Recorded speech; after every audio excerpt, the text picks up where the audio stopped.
Pour moi, l'avantage de l'éco-pâturage consiste en 5 points.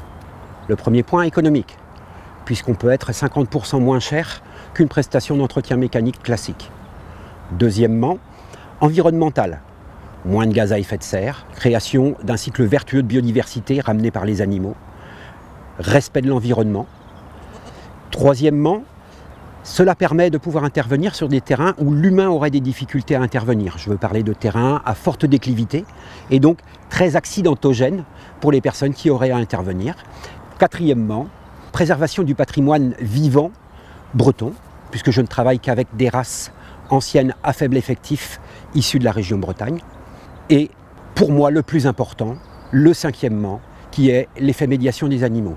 Puisque ramener des animaux dans les villes vient recréer du lien social et entre autres intergénérationnel. Les gens échangent, discutent, alors que ce n'était pas forcément le cas par le passé. L'éco-pâturage permet une amélioration du cadre de vie, avec vraiment un sentiment de bien-être pour les agents travaillant sur le campus par exemple. Il permet également une diminution de l'impact environnemental, avec un respect de la biodiversité.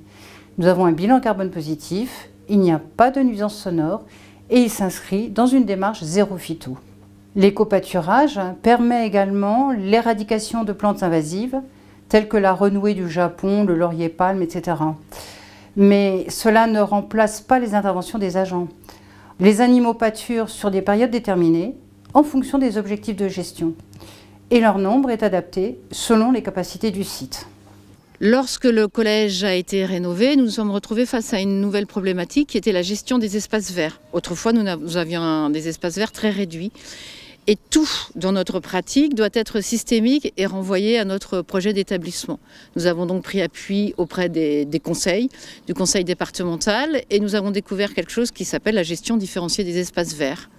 Je tonds d'un côté, mais pas n'importe comment, avec une tondeuse mulching, et je vais apporter des animaux pour celles qu'on a appelées nos tondeuses Douessant. Nous sommes labellisés depuis peu établissement en démarche de développement durable. Le pilier de cette affaire-là, mais pas exclusif, c'est le professeur de SVT qui fait le lien entre l'éco-pâturage, les jardins potagers et tout ce qui nous permet d'être dans une démarche citoyenne et responsable. L'éco-pâturage me sert à développer tout ce qui est la thématique du développement durable, mais également plus spécifiquement on étudie tout ce qui est génétique en 3e, tout ce qui est chaîne alimentaire en 6e, digestion également en 5e et en 3e, donc des thématiques très variées, très larges. Le fait d'avoir des animaux au collège, ça amène chez les élèves énormément de motivation, d'implication évidemment, et je ne vous le cache pas, faire cours dans le milieu extérieur de temps en temps, c'est que bénéfique pour les élèves. Financièrement, l'éco-pâturage est également intéressant pour le département, mais même à coût équivalent, je pense que l'éco-pâturage nous apporte énormément d'un point de vue relationnel et il est clair qu'aujourd'hui nous allons chercher à développer ce système sur tous les sites départementaux.